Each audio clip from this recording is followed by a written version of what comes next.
चौके छक्के news channel से मैं हूं आपकी होस्ट अनम शहजादी। मैं लेकर आई हूं आज का प्रोग्राम लाहौर लाहौर था। हमारे आज के मेहमान किसी तारीफ के मोहताज नहीं, आप जान गए होंगे जनाब अली असगर चौधरी साहब। अस्सलाम वालेकुम। वालेकुम अस्सलाम। अनम, आपने बहुत अच्छा मौजू छेड़ दिया है। कॉलेज के ज़माने में जब हम गांव से लाहौर आया करते थे तो पिंडी भटियाँ से 9 रुपया किराया दे के GTS में बैठते, जो हमें उड़न खटोले की तरह यहाँ पहुँचाया करते। शेखपुरा गुजर कर जो ही बस सुबह सवेरे शाहदरा पहुँचती तो लाहौर के रंग दिखाई देना शुरू हो जाते। आज की तरह के बेहंगम रश की बजाय एक पुरसकून सी रौनक नजर आती थी। अनवा अक़साम के सामान से लदी सवारियाँ और मुसाफरों से लदी लारियाँ, स्कूल जाते यूनिफॉर्म पहने हुए बच्चे और मुख्तलिफ औजारों से लेस मजदूर, गर्जे के हर हर हर रंग का जो बासी था वो नजर आता था। यूँ लगता था जैसे कुदरत ने रंग बिरंगे फूल जो है ना वो हाथों में लिए हुए हैं। रावी के पुल के नीचे लहरें खेल रही होती, ऊपर आसमानों में परिंदों की टोलियाँ अटकेलियों में मसरूफ होती। बत्ती चौक का मोड़ मुड़ते ही जैसे ही हम आज़ादी चौक में पहुंचते तो सामने से बादशाह मस्जिद की बुजुर्गी, मीनार पाकिस्तान की खामोशी और शाही किले की शान, ये धुंध के उस पार से बड़ी आला किस्म के तरीके से वो नज़र आ रही होती। आज़ादी चौक उतरते अजब सा माहौल होता था। कहीं फुटपाथ पे बिछी चटाई पे परदेसियों के दरमियान बैठी बूढ़ी माई आलू वाले पराठे पका रही होती, तो कहीं फाल निकालने वाला बाबा अपने तोतों के पीछे सेट कर रहा होता। एक तरफ बड़ी तोंद वाले मलंग ने अपने गंजे चलों के साथ डेरा जमाया होता, तो दूसरी जानब फ्राक पहनी बंदरिया का तमाशा दिखाने वाले की जुगजुगी की आवाज़ सुनाई देती। किसी रेडी पर चौधरी होते नंबरदारों आई जाओ तो ताज़ा जूस पी जाओ, बड़ा गिलास 8 आने से छोटा गिलास 4 आने की आवाज़ का रिकॉर्ड बज रहा होता। तो कहीं गन्ने का रस बिक रहा होता, कहीं खिलौने बेचने वाला खड़ा है तो कहीं बच्चों के कपड़े फरोख्त करने वाला। अच्छा, उस तरफ सांडे का तेल बिक रहा है तो इस जानब हाजमेदार पत्ती। इधर चाय वाले के बर्तनों से भाप उठ रही होती तो उधर राख में दबे मकई के सिट्टों से सेक निकल रहा होता। लेडी प्रिंटर के सामने वज़ादार पगड़ियों और तीखी मूँछों वाले नौजवान दरबार और मकरोड़ की आवाज़ें लगा रहे होते, तो उधर बाज़ार हुसन के दहाने पर खड़े वैगनों वाले लाहौर के बाकी इलाकों के नाम पुकार रहे होते। यूँ लगता था जैसे बैसाखी का मेला हो। सर वाकई ये तो मेले का समा था। जी जी बिल्कुल। अनम, उस वक्त हम आज़ादी चौक में खड़े होकर जंगले को उस पार देखा करते थे, तो रंग बिरंगी शर्टें पहने हुए बच्चे जो हैं खेल कूद में मशगूल नजर आते थे।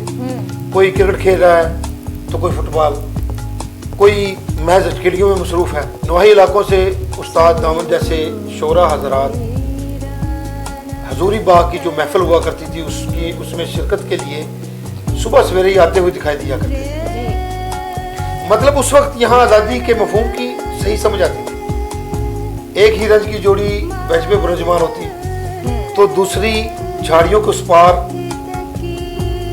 कथा कलामी में मगन, और एक गांव से आए हुए देसी लैला मजनू मीनार पाकिस्तान की आखिरी मंजिल पे खड़े होकर ये मुकाबला कर रहे होते कि सबसे पहले थूक किसका नीचे जाएगा।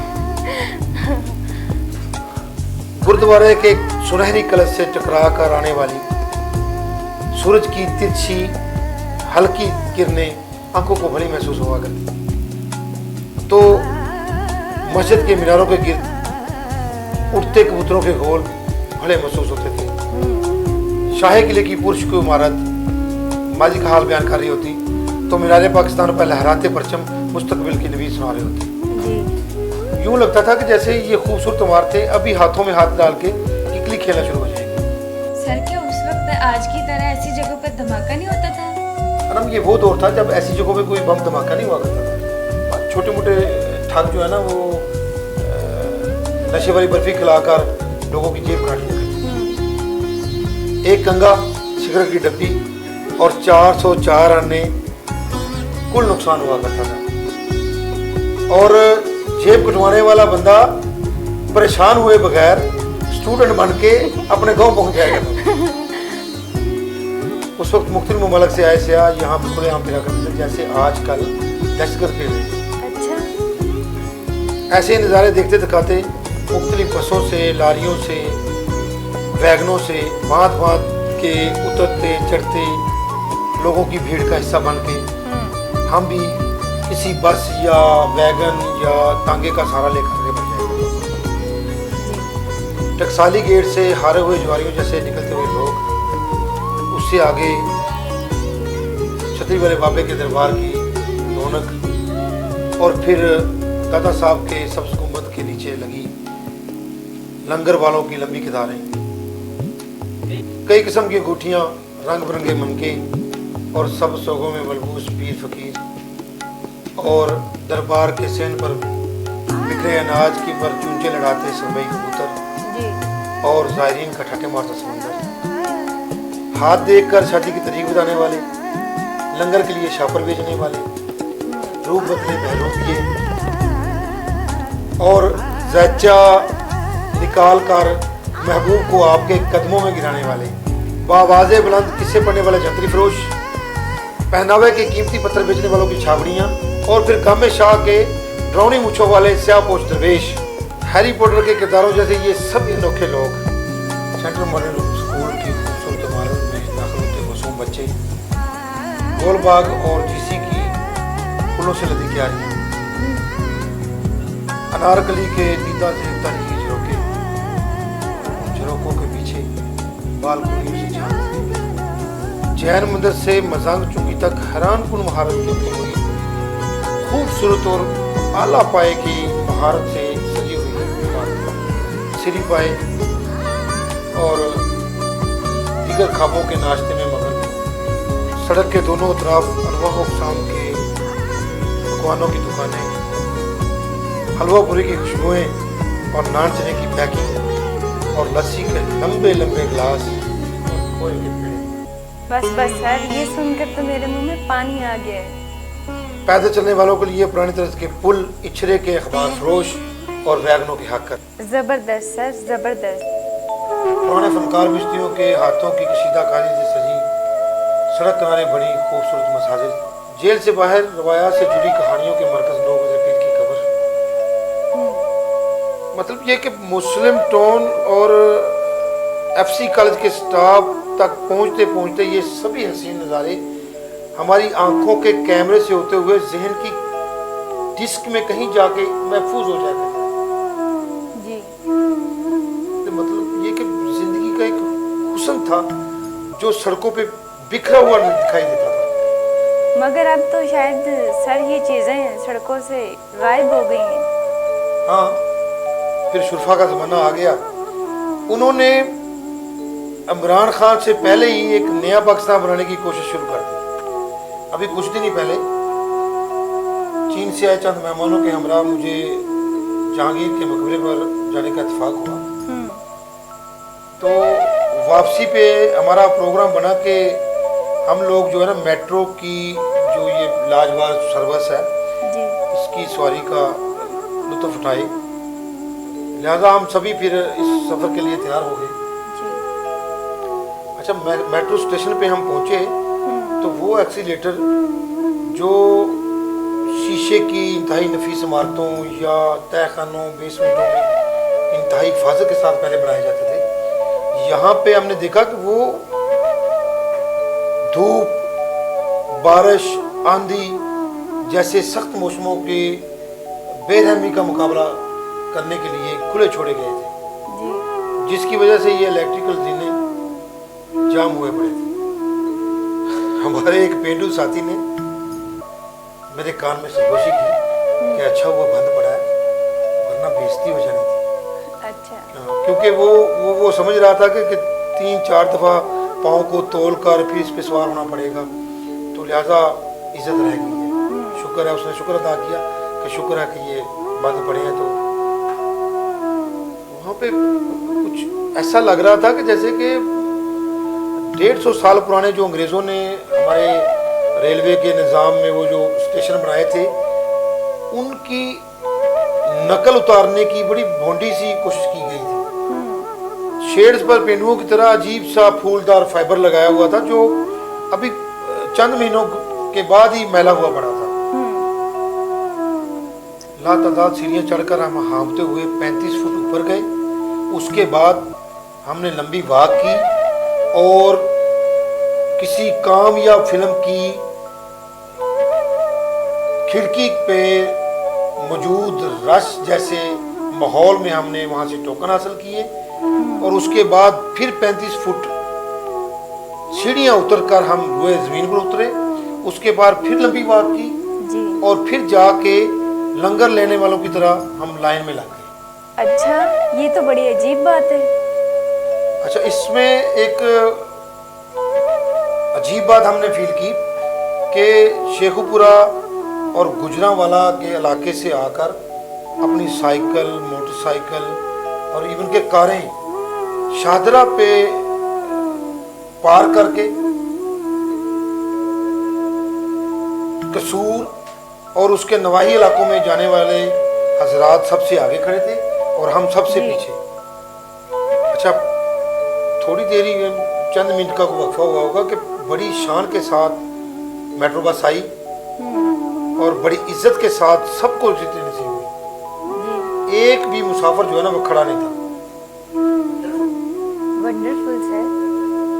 लेकिन हमारे जिन्नी मेहमान उस वक्त हैरान हुए जब उन्हें ये पता चला कि गज्जू मत्ता और कसूर जाने वाले लोग बड़ी इज्जत के साथ सीटों पे तशरीफ फरमा हैं, लेकिन रास्ते के स्टेशनों से सवार होने वाले लाहौर में सफ़र करने वाले लोग जो है ना वो इसी तरह खड़े होकर अपना सफ़र से लुत्फ़अंदोज़ होंगे। अच्छा, उसमें जो सबसे सीनियर चीनी मेहमान और उसकी एक जवान साल बेटी थी उसके साथ, वो सबसे ज़्यादा पुरजोश दिखाई दे रहे थे। अच्छा, वो मज़े की बात थी कि वो बुजुर्ग चीनी था ना जो वो हर चंद लम्हे के बाद ना बस अपने आप में बुड़बड़ाता था। कुछ मिली जुली समझ आती थी कि मतलब वो कोई चाइनीज ज़बान में अपनी तरफ से वो कह रहा था कि चुंकुओ पाकिस्तान फेंग्यू पांचोई। सर, इसका क्या मतलब है? अच्छा, जो ही वो बाबा बुड़बड़ाता ना तो मैं उसकी बेटी की तरफ देखकर यूं मुस्कुरा देता कि जैसे मुझे उसके बाप के ये इस फिक्रे की वो समझ आ रही है। लेकिन आगे से वो मुझे मुस्कुरा कर देख के उंगली हिलाती होती लाजमी कहती कि निखन कांग में। सर, इसका क्या मतलब है? अच्छा, साथ आए ट्रांसलेटर से मैंने सरगोशी में पूछा तो उसने बताया कि चूँकि मेट्रो और ओरिजिनल लाइन ट्रेन जो है इसमें के माहिरीन ने काफ़ी हिस्सा लिया है कामकाज में, तो ये बाबा जी जो है ना, चाइनी बाबा जी जो है, ये गालबन ये कह रहे हैं कि पाकिस्तान और चाइना दोस्त हैं और ये दोस्ती जिंदाबाद। अच्छा सर, वो लड़की क्या कह रही थी? लड़की के बारे में मैंने पूछने की कोशिश की है, तो इससे पहले कि मुझे वो ट्रांसलेटर कुछ बताता, लड़की ने एक दफ़ा फिर मेरी तरफ उंगली लहरा के ये ऐसे जैसे नहीं बंदा किसी को डांट रहा होता तो ऐसे कह रही है ये खान कान में। फिर उसने ऐसे कहा तो मैं चुप कर गया, मैंने इरादे तरफ कर दिया कि पूछने का फ़ायदा नहीं है, मुझे डर था कि कहीं आगे से वो कुछ और ना बोले। सर, मेरे ख्याल में वो कह रही थी कि तुम बंदा बन जा। शायद आपकी बात ठीक है।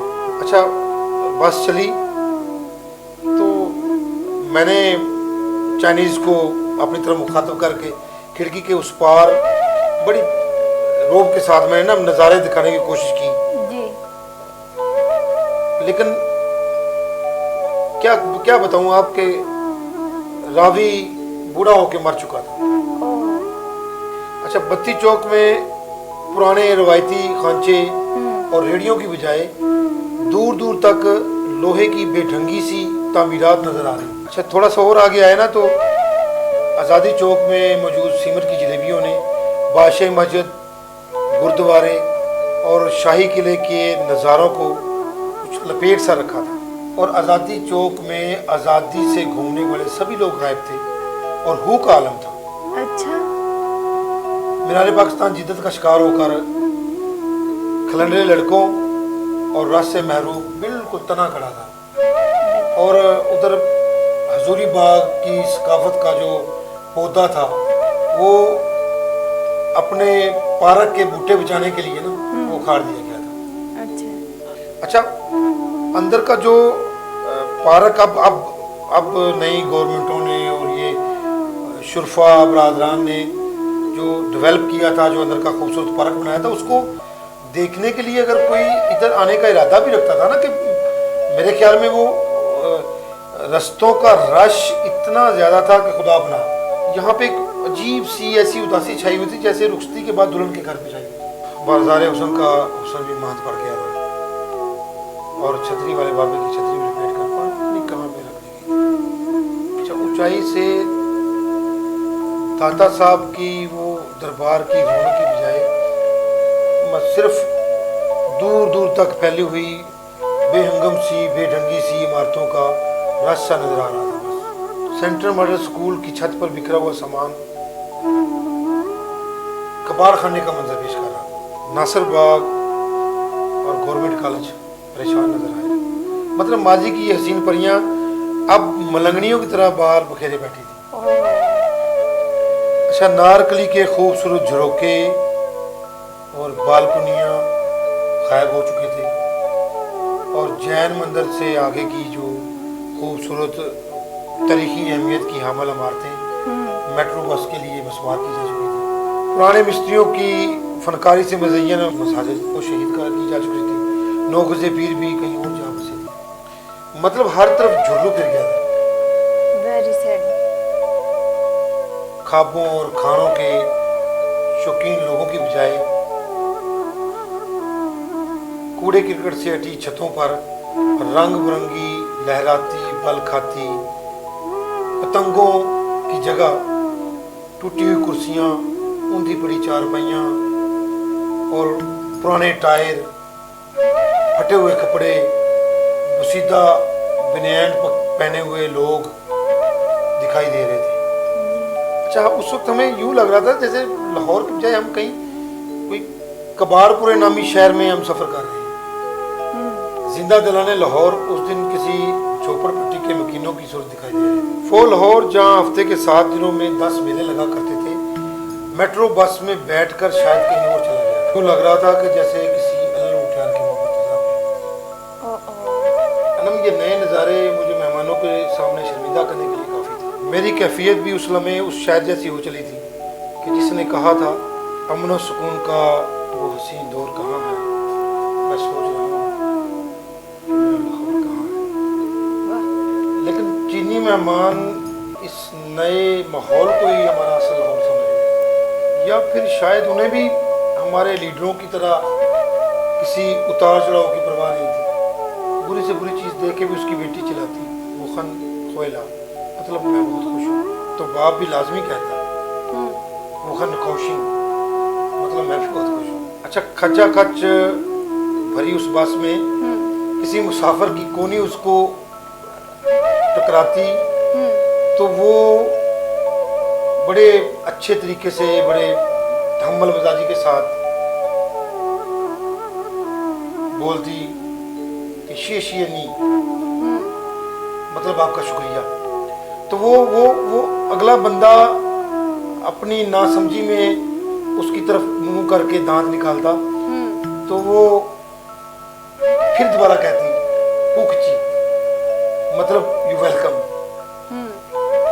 जो ही बस के स्पीकर में अगला स्टेशन बताने के लिए अनाउंसमेंट होती, मसलन अगला स्टेशन जनाज का, तो वो चीनी लड़की हमारी तरफ देखकर मुस्कुराती, खन खाओ यन यू, मतलब बहुत अच्छा म्यूजिक है।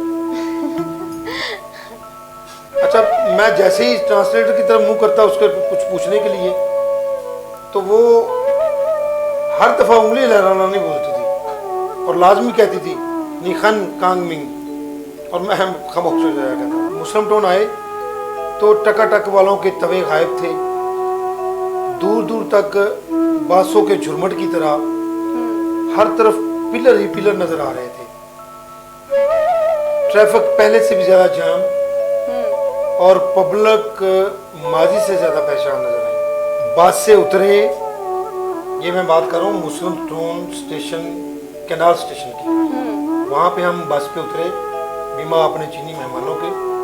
तो हम पहले लंबी वॉक की, फिर 35 फुट नीचे सीढ़ियाँ उतरकर ज़मीन पे उतरे, फिर मज़ीद 15 फुट ज़मीन के अंदर गए सीढ़ियाँ तय करके, फिर लंबा चलना नसीब हुआ, फिर दोबारा सीढ़ियाँ चढ़ के, दोबारा नहीं बल्कि चौथी बार या पांचवी बार में मुझे नहीं पता कितनी सीढ़ियाँ चढ़ी, फिर 15 फुट सीढ़ियाँ चढ़ के हम ऊपर आए।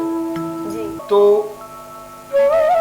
सुख का सांस आया, जान में जान आई, या पंजाबी में कहेंगे कि कुछ सुख का सांस आया। इससे पहले कि हम आगे बढ़ते, वो चीनी बाबा शिंगली शिंगली करके चलाने लगा और भागकर सीढ़ियों की, जीनों की भूलभुलैयों में गायब हो गया। अच्छा, वो बाबा जी हाँफते हुए वापस आए तो उनके हाथ में वो बैग था जिसके लिए उन्होंने शोर मचाया था, शिंगली शिंगली करके। शिंगली शिंगली मतलब कुछ ये होता कि मेरा सामान, लगेज को शिंगली शिंगली कहते हैं। तो लड़की अपने बाप का बैग पकड़ने के लिए आगे बढ़ी तो मैंने उसका हाथ थाम के खुद बैग उठा लिया।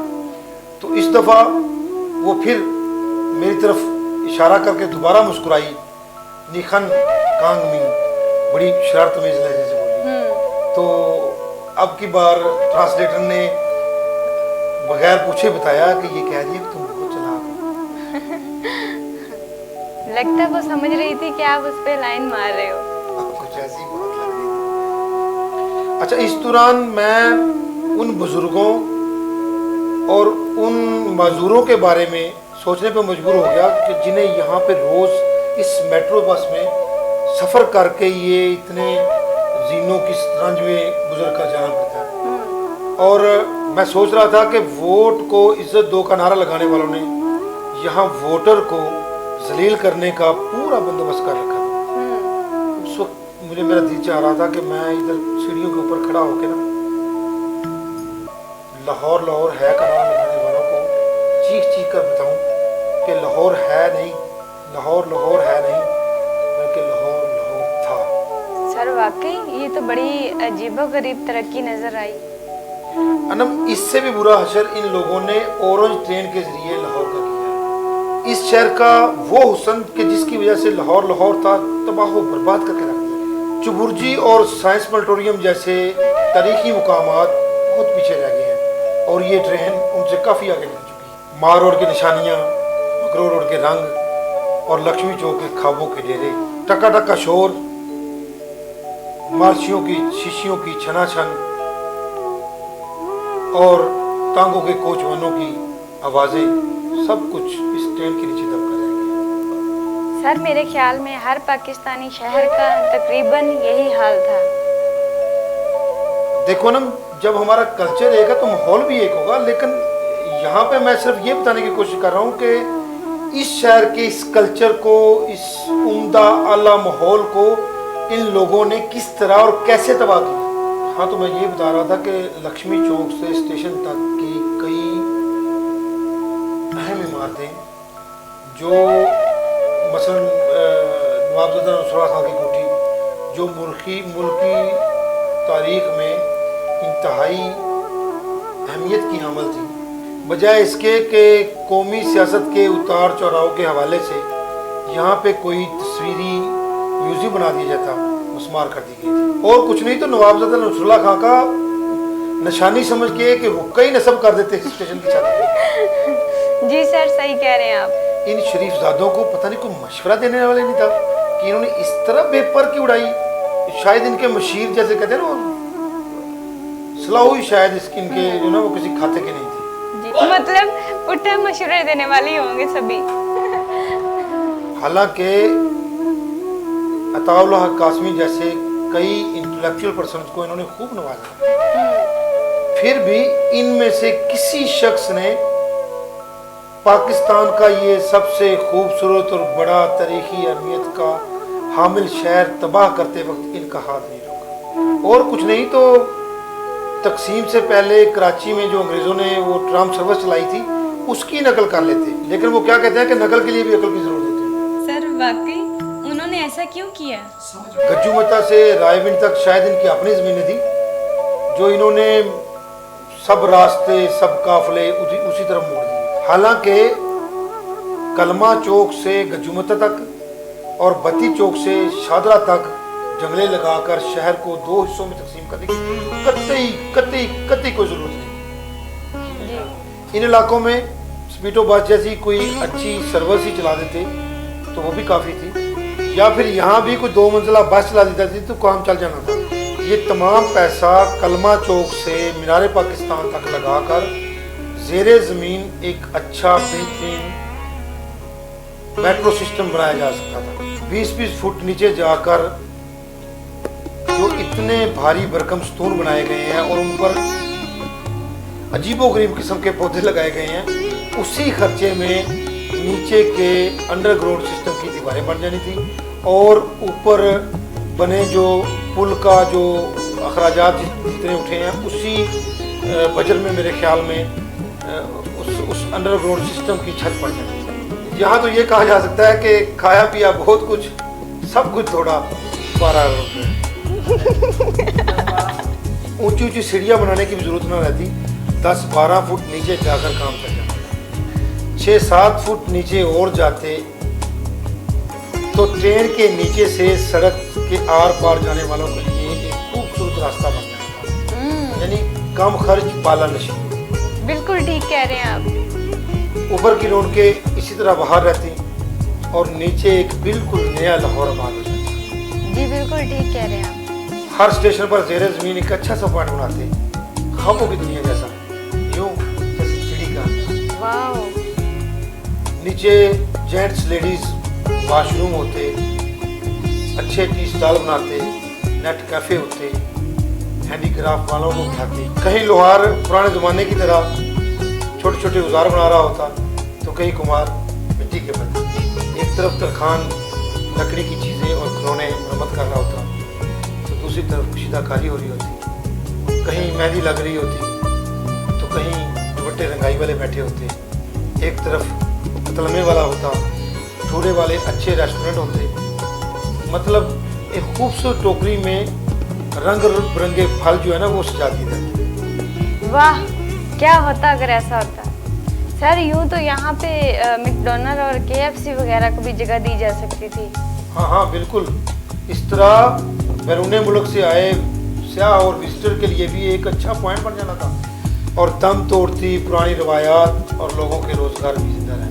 तमाम स्टेशन के नाम जनाह साहब और इकबाल साहब के नामों से आगे निकलकर रवायती चीज़ों और कल्चरल हीरोज़ के नामों पे रखे जाते। कहीं पे दुल्ला भट्टी लिखा होता तो कहीं पे आलम लोहार। मतलब ऊपर का लाहौर ऊपर रह जाता और नीचे एक नया जहान आबाद हो जाता। वो जैसे कहते हैं ना कि कटोरे पे कटोरा, उत्तर पे हो तो भी घोड़ा। बहुत खूब सर, कितना अच्छा होता अगर ये सब कुछ हो जाता। बच्चों के लिए प्ले एरिया, वॉशरूम्स और मसाजिद भी होती, कितना अच्छा होना था।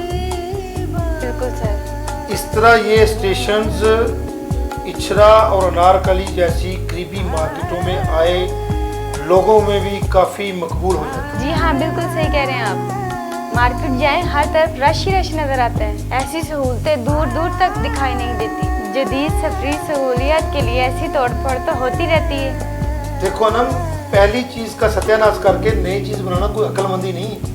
बचपन में हम 10-12 लड़के मिलकर गाँव के खेत के टीलों पर जाकर बड़ी मेहनत के साथ छोटे छोटे बड़े खूबसूरत घर बनाया करते थे। एक सीनियर लड़का अचानक आ जाता और ठोकर मार के सभी घर गिरा के कहता कि आओ यार हम नवे घर बनाए। उसकी इन्हीं हरकतों की वजह से हम उसे डूज कहा करते थे। सर डूज का क्या मतलब? अब मतलब को छोड़ो, बस इतनी बात समझो कि इन शरीफ ज़ादों ने भी उस डूज जैसा काम किया। बल्कि मैं तो ये कहूँगा कि ये उससे भी 4 हाथ आगे निकले हैं। जी। अब्बे की ज़मीन बेच के कोठी बनाना कोई बात है, बल्कि बाप की जायदाद भी वहीं रहे और मकान भी बन गए। फिर जी बिल्कुल। अनम हमारे मुल्क में सैकड़ों घोस्ट इदारे ऐसे हैं जिनके मुलाजमीन फारग बैठकर लाखों की तनख्वाहें खा रहे हैं। ऐसे इदारों के बजाय इस मनसूबे को प्रमोट किया जाता और अंदरूने शहर चलने वाली इन ट्रेनों का किराया फ्री कर देते तो कई गरीबों की दुआएं इनको लगनी थी। जी सर जी, मगर इतने ज़्यादा अखराजात कैसे अफोर्ड किए जाते? नीचे मौजूद किराएदारों से इसका बजट पूरा कर लिया जाता तो इसमें कतई कोई हर्ज नहीं था। हाँ, ये ठीक कहा आपने। अब जब ऑरेंज लाइन ट्रेन चलेगी तो मुगलपुरे जाने का ख्वाहिशमंद ठोकर न्याज बेग से सीट पर कब्जा जमाकर बैठेगा और पूरे लाहौर को गुजर कर फिर वहां पहुंचेगा। इस रास्ते से बचने के लिए बेहतर था कि कलमा चौक से गंजुमता, मीनारे पाकिस्तान से शादरा और ठोकर से रायविंड तक के फजूल ट्रैक बनाने के बजाय ठोकर न्याज बेग से मुगलपुरे तक नहर के बीचों बीच एक ट्रेन चलाई जाती, वैसी जैसी पार्कों में सैर के लिए एक रेलगाड़ी चलती, यानी कि जैसे सैर की सैर और सफ़र का सफ़र। यूँ लगता कि जैसे वलायत में फिर रहे हैं। जी जी बिल्कुल सर। और इसके अलावा शेख जैद, मुस्लिम टाउन, जेल रोड और मार रोड, मुगलपुरा जाने वालों के लिए सफ़र का जरिया बनती। और इसके अलावा कि वो मेट्रो और ऑरेंज लाइन ट्रेन के स्टॉप के दरमियान लिंक का भी सबब होती। इसी तरह की एक चौथी गाड़ी दाता दरबार से उर्दू बाज़ार, शालमी, बरादर रोड से होती हुई स्टेशन तक जाती। ऐसी ही एक पांचवी सवारी दाता साहब से स्टेशन तक ज़ेरे ज़मीन सामान लाने ले जाने के लिए भी चलाई जा सकती है। इससे रोड पर माल बरदार रेडियों और रेड़ों का बेहंगम रश भी खत्म हो जाता था। इस तरह लाहौर का वो इलाका बड़े सादे की तरह लगने की बजाय मिनी पेरिस बन जाता है। बहुत खूब, कितना मज़ा आता अगर ऐसा हो जाता। अभी फौरी तौर पर सदीक ट्रेड सेंटर और शादमान के पुल और अंडरपास बनाने की बजाय बाबू साबू पर वैसे ही पुल और अंडरपास बनाने की अशद ज़रूरत है, क्योंकि यहाँ पे हर वक्त बिलखसूस लोडर गाड़ियों के आने जाने के टाइम इस बुरी तरह का रश पड़ता है कि खुदा बना। वो मुहावरे वाला असल गुमसान का रश मैंने वहीं देखा। अपने शहर में इन लोगों ने जिस तरह के पूरने बनाए हैं ना, डरता हूँ कि दूसरे शहर में पता नहीं क्या करेंगे। कल को शायद फैसलाबाद के घंटा घर को गिराकर वहाँ कोई अच्छा वाला गेटा बना दे। अनम, ये हंसने वाली बात नहीं है, बल्कि ये अफसोस का मुकाम है कि जो शख्स 1981 में पंजाब का वज़ीर ख़ज़ाना रहा, 1985 में वज़ीर आला पंजाब, 1988 में वज़ीर आला पंजाब, 1990 में वज़ीर आज़म पाकिस्तान, 1997 में फिर वज़ीर आज़म पाकिस्तान और भाई वज़ीर आला पंजाब, 2008 में भाई वज़ीर आला पंजाब, 2013 में फिर वज़ीर आज़म पाकिस्तान और भाई फिर वज़ीर आला पंजाब। उस शख्स के दौरे हुकूमत में जब हमारी करेंसी अफ़गानिस्तान से नीचे जा रही हो, अवाम की सेहत के मामलात नेपाल और बांग्लादेश जैसे गरीब ममालिक से पीछे जा रहे हैं, तालीम युगांडा और इथियोपिया के बराबर हो गई हो, वो और उसकी कबीना ऐसी चमड़ियाँ मारे तो समझ से बाहर है। लेकिन सर, इन बेचारों ने कोई अच्छे काम भी किए होंगे। अनम, हम इस वक्त सिर्फ और सिर्फ लाहौर की अर्बन ट्रांसपोर्ट और उसके नतीजे में मचाई गई यहाँ तबाही के बारे में बात कर रहे हैं। अगर इसमें भी मैंने कोई गलत या गैर मुनासिब बात की तो बताएं। नहीं सर, आपने दूसरे तनकीद करने वालों की तरह सिर्फ खामियां ही नहीं निकाली, बल्कि उनका अच्छा और बेहतर हल भी बता दिए। मेरे ख्याल में इनका बस चलता तो ये मोहल्लों के बीच में जंगला लगा के ये कहते कि शेख उधर ते बाट इधर, या हो सकता था कि हमारे घरों के बीच में ये खारदार ताले लगा के कहें कि बड़ा भाई उधर तो निक्का भाई इधर। हो सकता है कि कल को हम इनको वोट देकर कामयाब करें और ये हमारे bedroom, washroom, kitchen, drawing room गिरा कर जंगले लगा दें और कहें कि मियाँ उधर तो बीवी उधर। जी अली असगर चौधरी साहब, आपकी तशरीफ़ आवरी का बहुत बहुत शुक्रिया। जी तो नाज़रीन, यकीनन आज का ये प्रोग्राम आपको पसंद आया होगा। लाहौर लाहौर था, अपनी आरा से हमें आगाह ज़रूर करें ताकि हम ये अपना प्रोग्राम मज़ीद बेहतर अंदाज में आप तक पहुंचा सकें। चौके छिके न्यूज़ से अनम शहज़ादी को इजाज़त दें। अल्लाह हाफिज़।